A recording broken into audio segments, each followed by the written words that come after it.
Darkness filled the control room of the human warship Halberd. The only light came from the giant screen at the front, showing the final moments of Colony Terra 9. The footage was shaky. Screams echoed through the speakers. Fires spread across buildings. Shadows moved fast, killing everything in their path.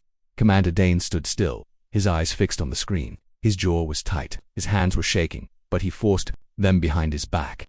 He had seen war before, but this was something else. This wasn't a battle. It was a massacre. On the screen a young girl ran. Her clothes were burned. She was coughing from smoke.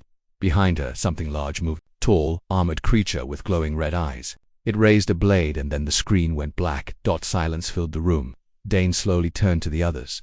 Officers stood around him, men and women trained for combat, but right now none of them spoke. Even the younger officers, the ones full of pride and noise, were quiet. "We lost contact with Terra 9 at 0400 hours, said a woman at the communications console. Her voice trembled. All emergency channels were silent within 3 minutes. Total population 72,000. No survivors detected. Dane didn't blink. Are we sure it was the Archon? A man stepped forward, his uniform showing the gold stripes of Intelligence Division. He held up a tablet and tapped it. Thermal scans, energy signatures, the weapon damage. It all matches Archon battle tactics. They were part of the treaty, Dane said coldly. They weren't supposed to enter Sector 9. They weren't supposed to even look at human colonies. The intelligence officer swallowed hard. They broke the treaty, sir, and they didn't just attack. They erased us. No one spoke for several seconds. Then, finally, Dane walked toward the main table. At the center of the room, he placed his hands flat on the surface. A map of the galaxy lit up. Red markers showed human colonies. Blue markers showed alien races under the Galactic Accord. The Archon had their own color, black, sharp, like blades on the map. Dane stared at the spot where Terra 9 used to be. Now it blinked graded. He tapped the command line. Activate Dark Protocol. No messages leave this ship. No signals in or out. Officers looked at each other, startled, sir. One of them asked, "I want Vengeance launched. Fully armed. No markings." More silence. Commander, the woman at communications said quietly, "That's not standard. The Council hasn't." "I don't care what the Council says. The Archon broke the rules. They committed an act of war." Dane's voice was ice. "We're not asking permission. We're sending a message." The officers didn't move. Dane leaned forward, lowering his voice. "You saw what they did. They didn't fight soldiers. They burned children. They hunted civilians like animals. We are done playing politics. Load Vengeance. Ready Strike Fleet 4. Begin shadow movement toward Archon space." At last, the officers moved. Orders echoed through the control room. Lights flashed. Engines powered up, but the air stayed heavy. Everyone felt the same thing. Something had changed. Back in his private quarters, Dane sat alone. The room was small, military standard. One bed, one table, a screen on the wall. It showed a family photo. A young woman stood beside Dane, smiling, wide under a bright sky. She held a little girl in her arms. His sister. She was a doctor. She moved to Terra 9 to help build the colony hospital. She loved peace. She believed in the Accord. She believed the galaxy could work together. Now she was gone. Dane stared at the photo, his fists clenched. "You believed in peace," he whispered. "But now ... they will believe in fear." Far away, deep in Archon territory, a massive battleship moved through space. The ship was black, shaped like a predator. Inside, General RCA sat on a throne made of war trophies. Skulls from different species lined the walls. Blood marks were painted on his armor. A younger warrior approached. "We received a signal, General." "What signal?" The young Archon warrior hesitated. "From human space it was only one word. Repeated, low frequency. Took us hours to decode." RCA narrowed his eyes. "Speak." The warrior swallowed. The word was run. The general stared at him for a long time. Then, slowly, he smiled. "Let them come." The Archon warship Skarneth moved through deep space like a floating mountain of steel. Its armor was black and red, sharp at the edges, and alive with weapon systems. Inside, warriors trained, marched, and laughed. The mood was high. Their last mission had been a victory, at least in their eyes. They had crushed a human colony. A warrior walked into the command chamber, carrying a report. His boots clanked on the floor. He stopped before Captain Zoran and waited. "Speak," the captain said without looking up. "We received an odd signal, Captain. Very old tech. Human." Zoran finally looked up. His eyes glowed faintly red under his helmet. "A message." "Yes, sir." "Just one word." "Repeated." Zoran frowned. "Which word?" The warrior hesitated. "Run." For a moment, the air in the room shifted. A silence fell between them. Zoran stood slowly. "They're trying to scare us," he said.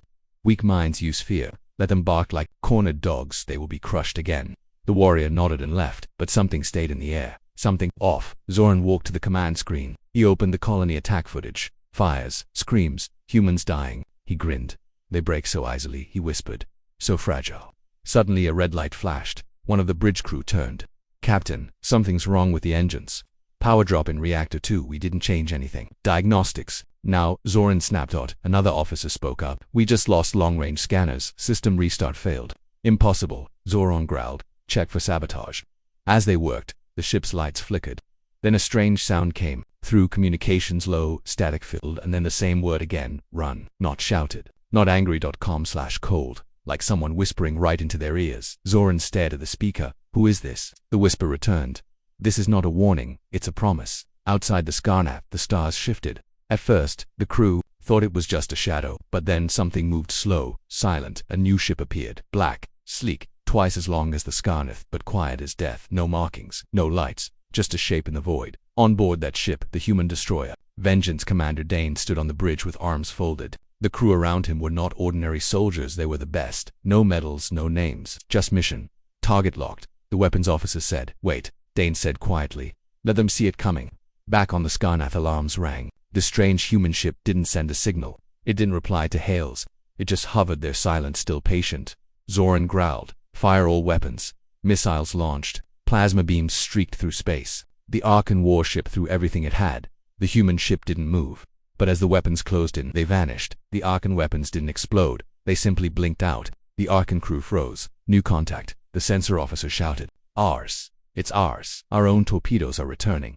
What? The Arkan weapons curved around in space now, locked onto Skarnath. The same missiles they fired were coming back at them.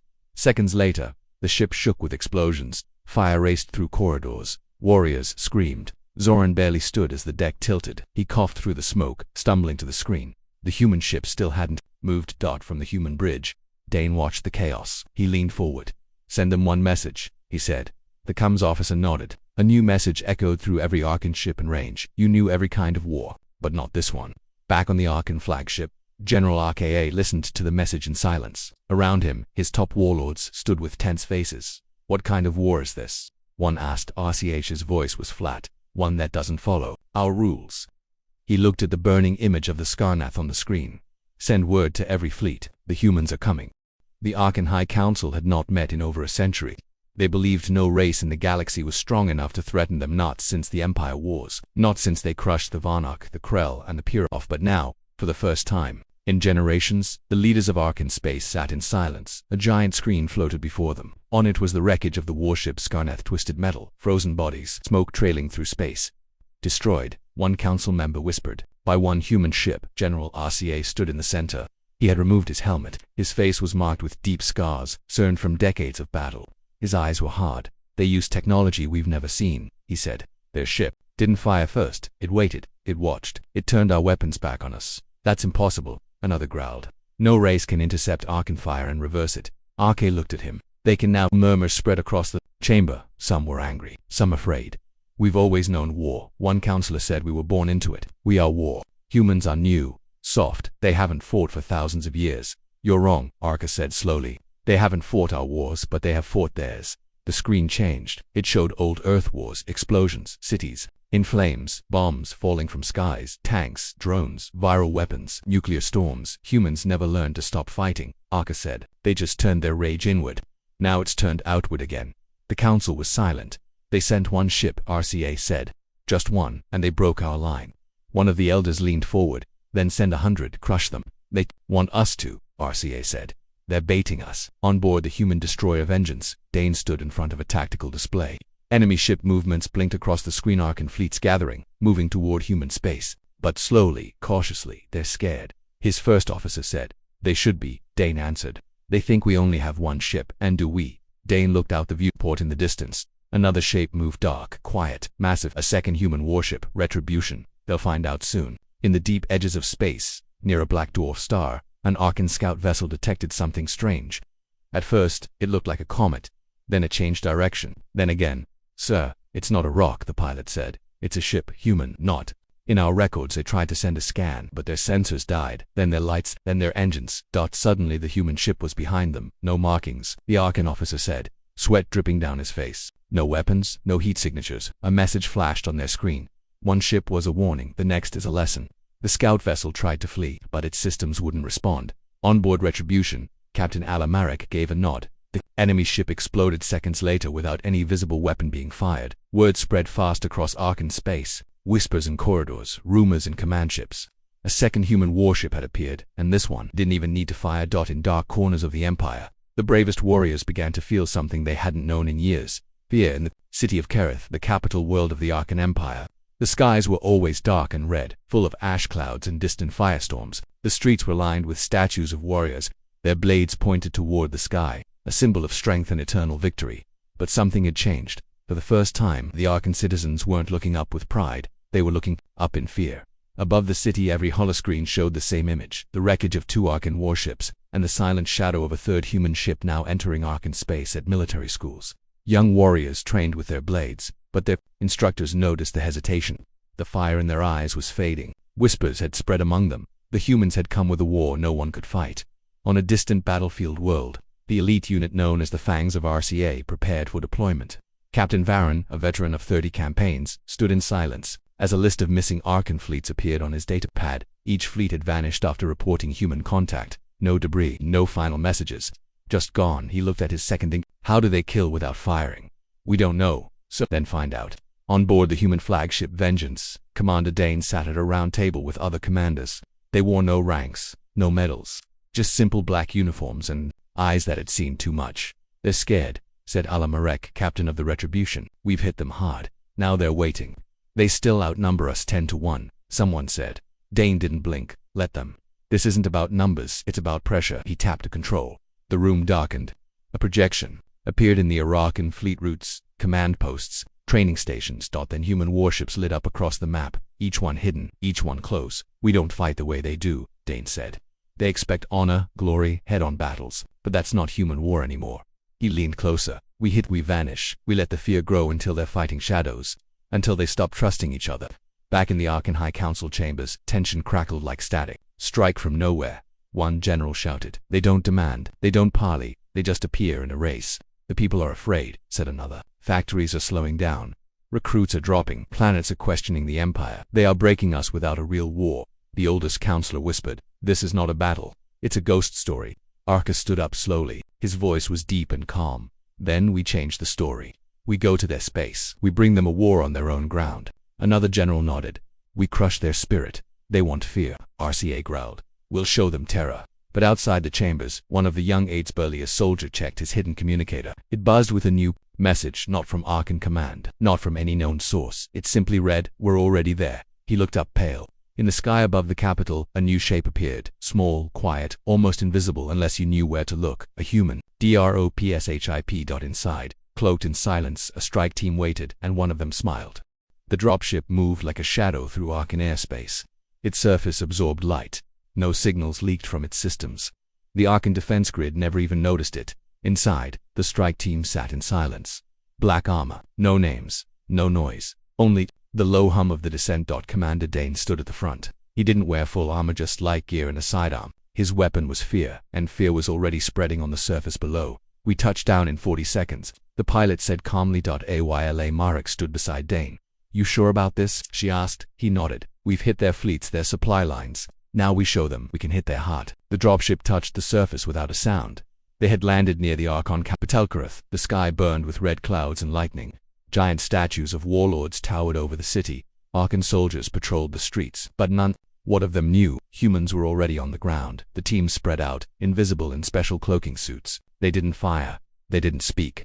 They simply moved, slipping between shadows, avoiding patrols, mapping the weak points of the mighty Arkan capital, and recording everything. We're not here to destroy, Dane said quietly through the comms. We're here to show them nothing is safe. In the control center of the Arkan Empire, alarms began to flash. Unfamiliar energy readings were being picked up close. Too close. General RCA rushed into the command room. Where is the contact? Inside the capital walls, a technician said. Impossible, RK roared. Nothing entered the atmosphere. Then they were already here, the technician whispered. At that exact moment, every screen in the city changed. The image of the human warship Vengeance filled the air, but not as a threat. No weapons, no attack. Instead, a simple voice echoed through the capital. You were warned. Then thousands of Arkan citizens looked to the sky as something brighter than lightning lit the clouds. The statues, the great Symbols of Arkan glory exploded in precise blasts. No civilian was harmed, but every piece of their pride was gone in seconds. In space, Arkan fleets received the same signal. Videos of the explosions.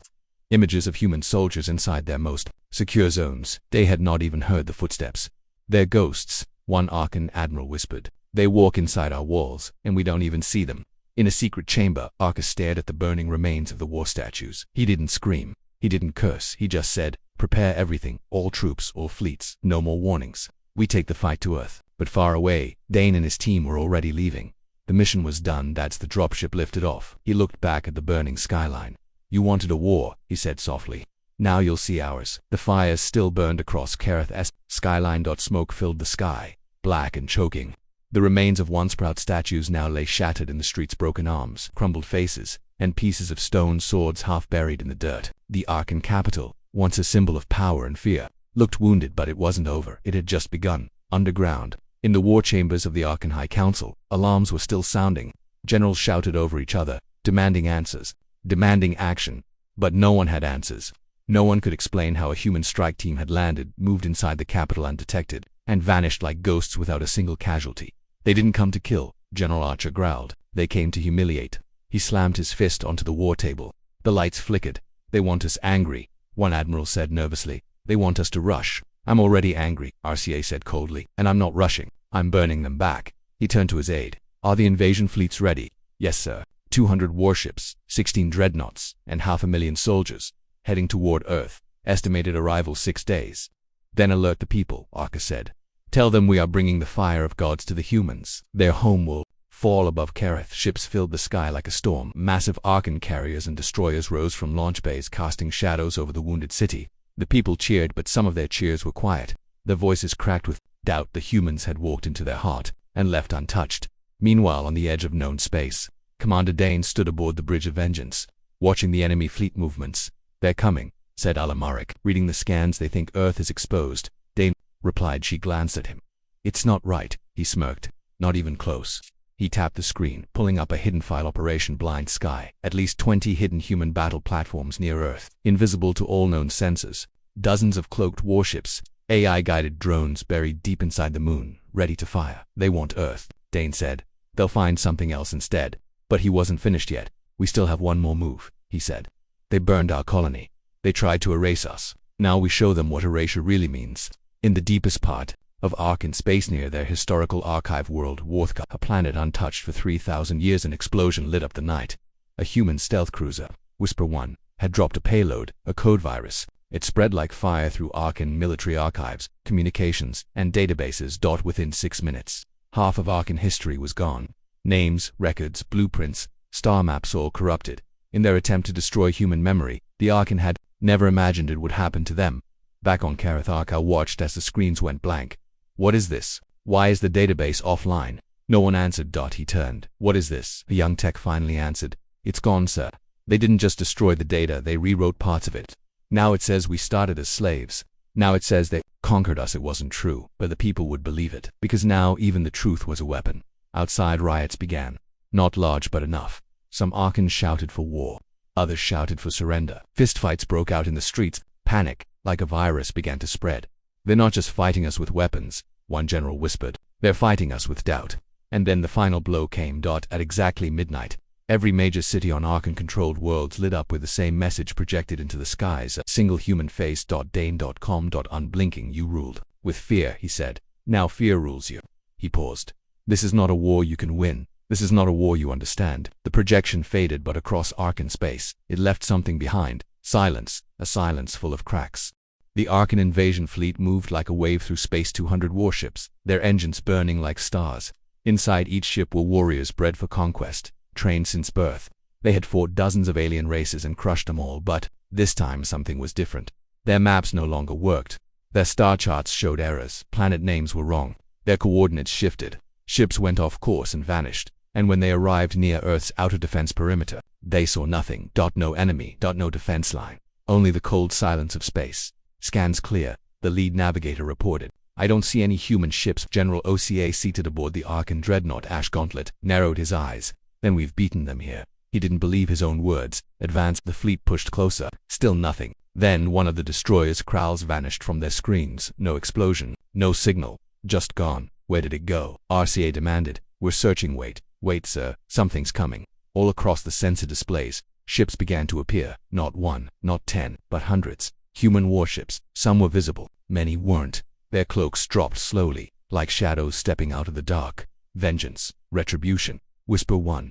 Dozens of names filled the skyships built not for show, but for the end of wars. Impossible, Arca whispered. We outnumbered them. No, a young officer said, trembling. They let us think that. Dane stood on the bridge of vengeance.com, and still, they wanted war, he said. They thought war meant strength. Guns, ships, fire. They forgot. True war is control. He turned to his crew. Engaged. The sky erupted. Human ships moved like blades. Their attacks were precise. One Arcan ship exploded, then another. Each hit came from nowhere. Missiles that bent through space. Drones too small to detect. Beams that sliced through armor like it was paper. The Arcan fleet tried to return fire, but their weapons failed. Their systems flickered, engines shut down, communications collapsed. It wasn't just a space battle, it was a trap. And they had walked right into it. On board Ash Gauntlet, RCA stood as his fleet burned around him. Pull back, he shouted. Regroup, but there was nowhere to go. Human ships were everywhere now and then, as if to humiliate him. A message played inside his own ship, hacked through his systems. Dane's voice. You knew war. You lived by it, ruled through it, but you never understood what humans became. He paused. We don't fight to win, we fight to end. The message stopped, and a moment later the power core of the Ash Gauntlet, overloaded, set off remotely. RC never got to speak his last words. Back on Earth, there was no cheering, no celebration, no victory songs. Dane stood on a cliffside with Ala Marek beside him. The stars above were clear, silent again. It's over, Ala said. No, Dane replied. It's just beginning. She turned to him. The Arcan Empire is gone. And now, he said, we decide what takes its place. Across the galaxy, the Arcan banners fell. One by one, their worlds stopped sending orders. Fleets stopped responding. Their war machines shut down. Some surrendered. Some simply vanished, without RKA, without command, without belief. There was no empire left to fight for. News spread fast. Alien species who once bowed in fear now raised their voices. On former slave worlds, statues of Arcan warlords were torn down. Some replaced them with silence. Others replaced them with human flags. And in the shadows, a new phrase echoed in old tongues. The war that ended war. Back on Earth, the skies were clear. The planet was untouched, defended without being touched. Inside a quiet war room beneath the surface, Dane stood before a screen showing every Arcan system. Red markers blinked out one by one peacefully. We never wanted to rule, Isla said, standing beside him. No, Dane replied. But someone has to rebuild. Will they trust us? Dane didn't answer right away. He looked at the stars. We didn't destroy their empire, he said finally. We removed it. Now we show them something better. He opened a message. Queue hundreds of requests from newly freed worlds. Not for aid, not for power, just for something simple. Guidance. One by one. Humans answered. Not with fleets, but with doctors, teachers, builders, engineers on distant planets. Humans helped repair broken cities. They brought water to deserts, power to dark homes. For some, it was the first kindness they had seen in a generation. And across those stars, a quiet respect grew. Not fear, not worship, but respect. On a former Arcan colony, a small child stood, watching a human ship land. She asked her mother, are they conquerors? Her mother shook her head. No, there's something worse. She smiled. They're human. Back on Earth, Dane walked through the memorial garden. No statues, just names. 72,000 names, every life lost at Terra-9. He stood in silence for a long time, then whispered, they thought they broke us. Behind him, Ala placed a hand on his shoulder, but they only woke us. The screen faded to black. Then, one final message appeared in glowing white words. They knew every kind of war, but not the one humans brought.